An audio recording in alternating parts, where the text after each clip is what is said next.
राजनीतिक गलियारे की कहानी है।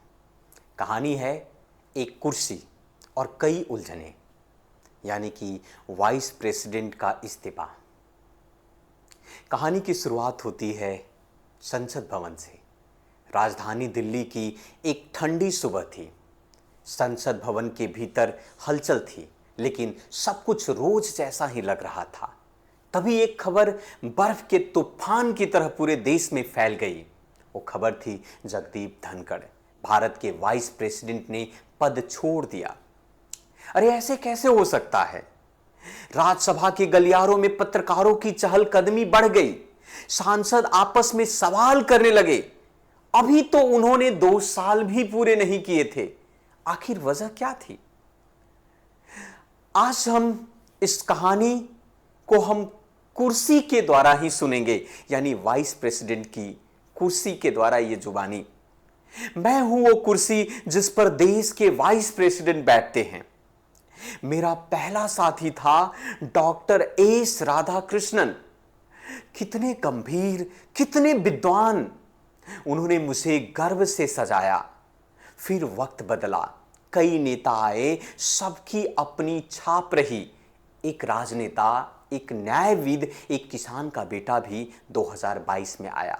जगदीप धनखड़ मेरे साथी बने। गांव से निकलकर दिल्ली तक पहुंचे, कानून के पक्के थे और राज्यपाल भी रह चुके। लेकिन मेरी गोद में कभी शांति नहीं रही। राज्यसभा का शोर, विपक्ष की गरज, सरकार की चाल, वाइस प्रेसिडेंट को हर पल संतुलन बनाना पड़ता है। इसी बीच 21 जुलाई 2025 का दिन, जगदीप धनखड़ मेरे पास आते हैं, चेहरा गंभीर, कागज हाथ में, और उन्होंने कहा, मुझे जाना होगा, अब मुझसे नहीं हो पा रहा है।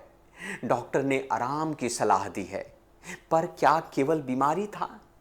अंदर खाने की खबर कहती है सरकार थोड़ा नाराज थी, कुछ फैसलों पर टकराव बढ़ गया था, राज्यसभा में विपक्ष का दबदबा बढ़ रहा था।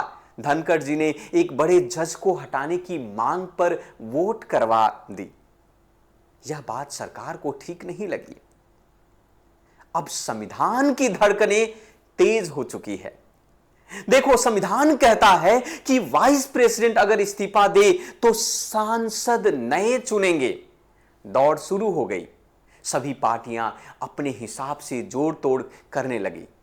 नेताओं ने रणनीति बनानी शुरू कर दी।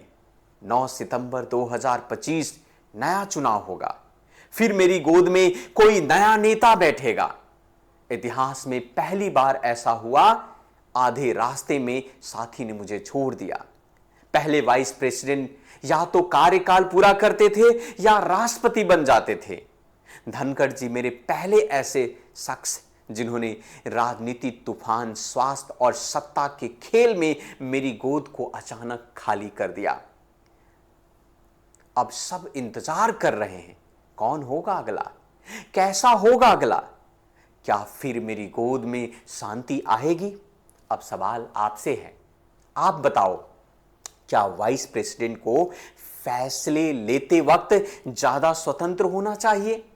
क्या सरकार को उनसे इतनी उम्मीदें रखनी ठीक है?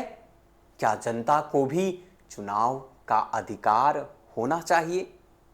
कहानी यही कहती है कि वाइस प्रेसिडेंट की कुर्सी दिखने में शांत है, लेकिन उसके नीचे राजनीति और संविधान की आंधी चलती रहती है।